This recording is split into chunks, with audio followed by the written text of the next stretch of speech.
Washington, the Senate approved legislation Wednesday to temporarily fund the government, a key step toward averting a federal shutdown after President Donald Trump backed off his demand for money for a border wall with Mexico. Senators passed the measure, which would keep government running to February 8, by voice vote without a roll call. The House is also expected to move before Friday's deadline, when funding for a portion of the government expires. Without resolution, more than 800,000 federal workers would face furloughs or be forced to work without pay, disrupting government operations days before Christmas. While the White House indicated Trump was open to reviewing whatever Congress could pass, the president did not immediately weigh in on the short-term plan. Senate Majority Leader Mitch McConnell, of Kentucky, said the Senate will remain in session Thursday. "We have to see what the House does," he said. Many of Trump's supporters were frustrated that he appeared to retreat on his shutdown threats after promising a fight over the wall, which had been central to his presidential campaign.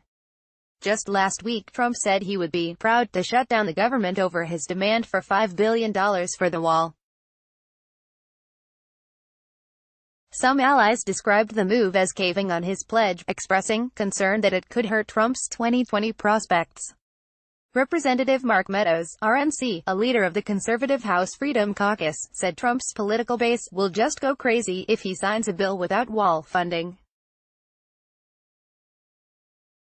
He warned it will be tougher to win the money next year when Democrats control the House. He said supporters of the president believe it's a promise that he's been telling them that he will keep. On Twitter, Trump appeared to respond to criticism by insisting that, one way or the other, we will win on the wall. Trump counselor Kellyanne Conway also faced tough questioning on Fox. Host Brian Kilmeade said Wednesday that Trump has no leverage, while Ainsley Earhardt asked why Trump was softening his position. "The president is not softening his stance," Conway said. "He has a responsibility to keep the government moving forward, and he has a responsibility to get border security." McConnell, though, portrayed the short-term spending measure as a simple bill that would show that Republicans, who control Congress now, will finish the year by not prolonging a potential crisis. "Republicans will continue to fill our duty to govern," he said. Voting was delayed until late Wednesday as a bipartisan group of lawmakers, mostly from the West, pushed a package that would reauthorize a popular land and water conservation fund, which expired Sept. 30, and add other measures addressing public lands. Unable to reach agreement, they postponed action as talks continued. At one point late in the late evening, senators broke out in a round of Christmas carols from a corner of the chamber. A few moments later, retiring Senator Jeff Flake, RNC, gavelled a procedural vote closed by suggesting Rudolph had voted present. It was unclear how many House members would return to Washington for votes after Republicans lost the majority in the midterm election. Some 70 members missed Wednesday's session, almost as many Democrats as Republicans. With many House Republicans sour on the spending package, passage could depend on Democrats. Democratic House Leader Nancy Pelosi, who is on track to become Speaker when Democrats take control Jan. 3, signaled support for ensuring funding. Should the legislation become law, the border money fight would drag into the next Congress, which could prove even more difficult for Trump. Pelosi will probably be able to quickly win approval of a longer-term measure to keep government running in 2019. "Democrats will be ready to fully, responsibly fund our government in January," Pelosi said in a statement. As some Republicans grumbled that Trump caved, McConnell lashed out at Democrats for failing to give Trump any of the $5 billion that he wanted for the wall. The bill keeps funding at current levels, $1.3 billion, for border security and fencing, but not for the wall. "This seems to be the reality of our political moment," McConnell said.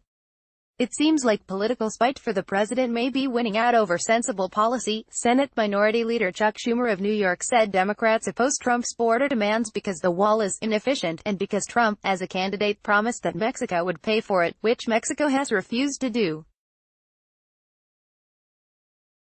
"We want smart, effective border security," Schumer said. That's not a wall, but the White House showed its willingness to budge as it became apparent the president did not have support in Congress for paying for the wall.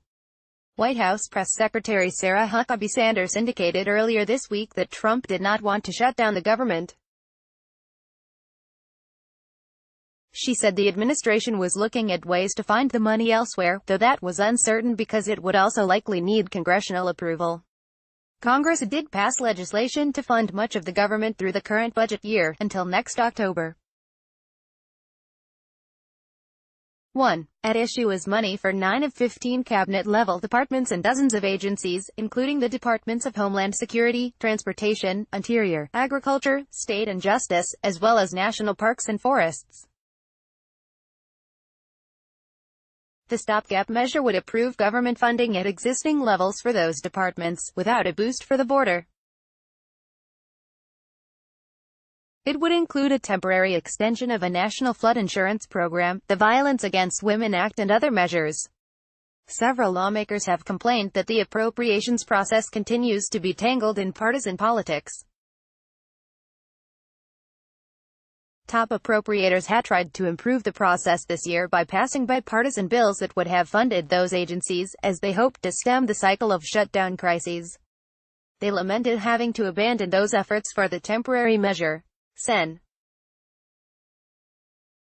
Ruud Shelby, Arale, the chairman of the Senate Appropriations Committee, said they worked a long time on the bills, but hope evaporated as the shutdown risk deepened. Many agencies, including the Pentagon and the Departments of Veterans Affairs and Health and Human Services, are covered for the year and would continue to operate as usual. Postal Service, busy delivering packages for the holiday season, would not be affected by any government shutdown because it's an independent agency. Associated Press writer Lori Kelman in Washington contributed to this report.